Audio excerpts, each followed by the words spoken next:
ఉన్నారు 2013 నుంచి 2019 2024 వరకు. అంటే ఇటు తెలుగుదేశం ప్రభుత్వంలో కావచ్చు, ఇటు వైఎస్ఆర్ కాంగ్రెస్ పార్టీ ప్రభుత్వంలో గత రెండు ప్రభుత్వాల్లో కూడా నెయ్యికి సంబంధించి సప్లైర్స్ యొక్క డీటెయిల్స్ మొత్తం కూడా తీసుకొని దీని మీద లోతుగా విచారణ మేము ఇంటర్నల్గా పార్టీలో మాట్లాడుకున్న విషయం ఏంటంటే, మొట్టమొదటిగా అక్టోబర్ 2013 నుంచి 2014 వరకు Mrs premier agri foods private limited, ఇది ఒక ఉత్తరప్రదేశ్కి సంబంధించినటువంటి డైరీ కంపెనీ, వాళ్ళు కోట్ చేసినటువంటి రేటు ఆ రోజు ₹273.95 కేజీ నెయ్యి. అంటే ఒక ఎగ్ మార్క్ కలిగి ఎన్ఏబిఎల్ సర్టిఫైడ్ ప్రోడక్ట్, ఎన్ఏబిఎల్లో అంటే ఎన్ఏబిఎల్ ల్యాబ్ అక్రిడిటెడ్ ల్యాబ్కి వెళ్ళి వీళ్ళు ఆ ప్రోడక్ట్ని సర్టిఫై చేసుకొని ₹273కి ఆవు నెయ్యి గత 2013లో వాళ్ళు సప్లై చేయడం స్టార్ట్ చేశారు. తర్వాత తెలుగుదేశం ప్రభుత్వంలో దాదాపుగా 36 నెలలు అదే company on an average price of 275 to 350 మధ్యలోనే దాదాపు 36 నెలలు ఆ కంపెనీ అనేది నెయ్యిని సప్లై చేయడం జరిగింది. కాబట్టి ఈరోజు కాంగ్రెస్ పార్టీ స్పష్టంగా అడుగుతుంది, ఎందుకంటే దీనిలో రాజకీయాలకో లేదంటే కులాలకో మతాలకో మధ్య చిచ్చులు పెట్టే వ్యవహారం కాకుండా దీని మీద సంపూర్ణమైనటువంటి విచారణ జరగాలి. వెంకటేశ్వర స్వామి గుడిలో ఏదైతే నెయ్యి ఉందో, నెయ్యి సప్లైస్కి సంబంధించిన టెండర్ల విషయంలో కావచ్చు, టెండర్లు మళ్ళీ మార్చి వాళ్ళు ప్రభుత్వం మారినప్పుడల్లా టెండర్ల యొక్క దాని యొక్క పద్ధతులు మార్చడం కావచ్చు, వీటన్నిటి మీద కూడా సమగ్ర విచారణ జరగాలి. ఇది హిందూ మనోభావాలకు సంబంధించిన విషయం. రేపు పొద్దున మా డౌట్ కూడా, ఎందుకంటే సుప్రీంకోర్టులో ఈరోజు కేంద్ర ప్రభుత్వం అఫిడవిట్ దాఖలు చేయాలి స్పష్టంగా, ఇది సిబిఐ చేతని విచారణ జరిపిస్తాం, స్టేట్ గవర్నమెంట్ అవసరం లేదనేటటువంటి విషయం ఈరోజు మేము బీజేపీ పార్టీని గట్టిగా మొదటి నుంచి డిమాండ్ చేస్తున్నాం. ఎందుకంటే ఈరోజు కూటమి ప్రభుత్వం ఉంది, అందులో పవన్ కళ్యాణ్ గారు స్పష్టంగా ఒక స్టేట్మెంట్ ఇచ్చారు, నేను సనాతన ధర్మం కోసం ప్రాయశ్చిత్త దీక్ష చేస్తున్నాను, ఆయన కార్యక్రమాలు ఆయన చేసుకుంటున్నాడు, ఆయన హిందువుల మనోభావాలు దెబ్బతినకుండా నేను కాపాడుతాను, నేను ఒక ఏదో రేపు ఎల్లుండి ఏదో డిక్లరేషన్ ఇస్తానంటున్నారు, మేము దాన్ని స్వాగతిస్తున్నాం.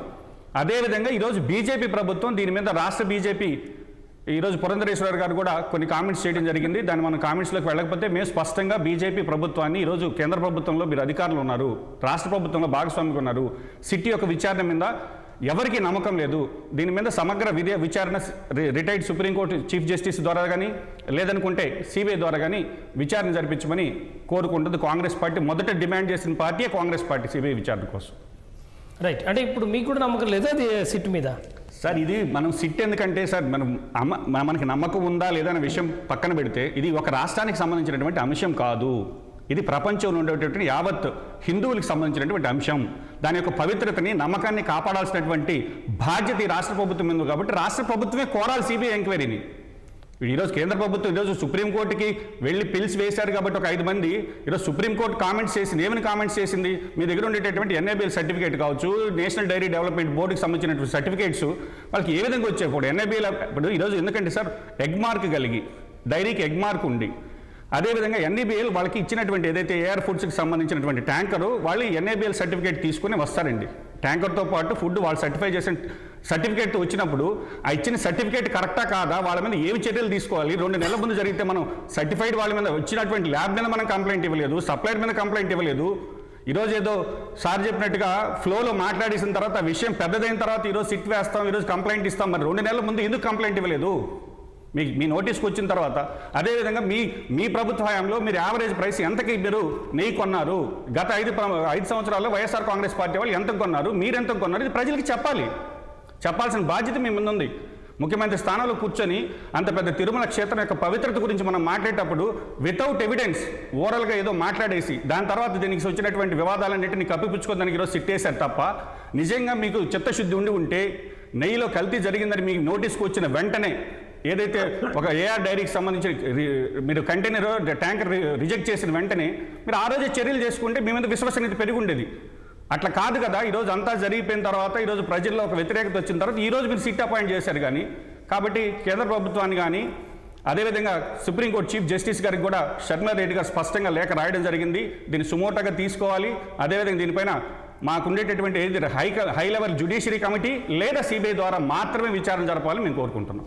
ఎస్, అదే అంశాన్ని సుప్రీంకోర్టు కూడా ప్రశ్నించినట్టుంది. జూలైలో వచ్చిన రిపోర్ట్ని సెప్టెంబర్లో ఎందుకు బయటపెట్టారని చెప్పేసి. రవికిరణ్ గారు. ఇంకా సంతోషం అండి. విజయ్ కిరణ్ గారు, కిరణ్ రెడ్డి గారికి కొత్తగా సిబిఐ మీద బీజేపీ మీద నమ్మకం కలిగింది. అదేవిధంగా జగన్ గారు చేసినటువంటి ఆరోపణలకు లేదు, సంబంధించి మీకు కూడా- లేదా పోనీ చెప్పండి, మాకు ఉండేది కదా, మీకు లేదా అని అడుగుతున్నాం. చెప్తాండి మీరు ఎప్పుడు కూడా కాంగ్రెస్, CBI అంటే దేశంలో ఉండేటటువంటి రాజ్యాంగ వ్యవస్థలు మనం గౌరవించాలి, మీరు ఖచ్చితంగా గౌరవించాలి. ఒకవేళ ఏదైనా కాంట్రాడిక్ట్ అయినప్పుడు then will go for according to law. మీరు చెప్పింది మంచిదే అండి, కానీ ఇక్కడ మేము రాష్ట్ర ప్రభుత్వంగా ఎఫిషియెంట్ ఆఫీసర్స్ని పెట్టి మేము విచారణ చేస్తా ఉన్నాం.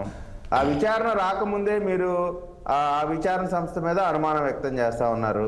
మీరు విచారణ జరిగిన తర్వాత మీరు ఏదన్నా దీనిపైన గారు మీరు సిట్ వేయక ముందే కాంగ్రెస్ పార్టీ స్పష్టంగా డిమాండ్ చేసి ప్రెస్ మీట్ పెట్టి మేము అడిగింది ఒకటే, దీని మీద సిబిఐ విచారణ జరగాలి.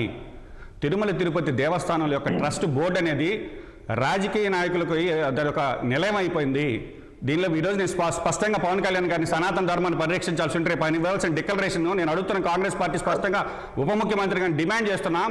రేపు పొద్దున మీరు టీటీడీ ట్రస్ట్ బోర్డులో దాని యొక్క రాజకీయాలకు సంబంధించి వాడుకోకుండా ఒక పీఠాధిపతులను, ఆగమ శాస్త్రవేత్తలను, అదేవిధంగా విశ్వ హిందూ పరిషత్ మెంబర్లను, ఇస్కాన్ మెంబర్లను పెట్టి మీరు ట్రస్ట్ బోర్డు నియమించాలని రేపు పొద్దున పవన్ కళ్యాణ్ గారు రేపు పొద్దున ఒక డిక్లరేషన్ ఇస్తే ఈ టీటీడీ ట్రస్ట్ బోర్డులో రాజకీయ నాయకులకో లేదా రాజకీయాలు రికమెండేషన్ చేసిన వాళ్ళకో కాకుండా సనాతన ధర్మాన్ని పరిరక్షించేటటువంటి హిందూ ధార్మిక సంస్థల నుంచి కావచ్చు, మఠాధిపతులు కావచ్చు, పీఠాధిపతులు కావచ్చు, ఆగమ శాస్త్ర పండితులు కావచ్చు, వీళ్ళనే మేము టీటీడీ ట్రస్ట్ బోర్డులో పెట్టి దీని పవిత్రత కాపాడుతానని చెప్పండి. సంతోషిస్తుంది ఈరోజు యావత్ హిందూ ప్రపంచం. ఆ డిక్లరేషన్ వాళ్ళు కాంగ్రెస్ పార్టీ కోరుకుంటుంది. విజయ్ గారిని కంప్లీట్ చేయనివ్వండి.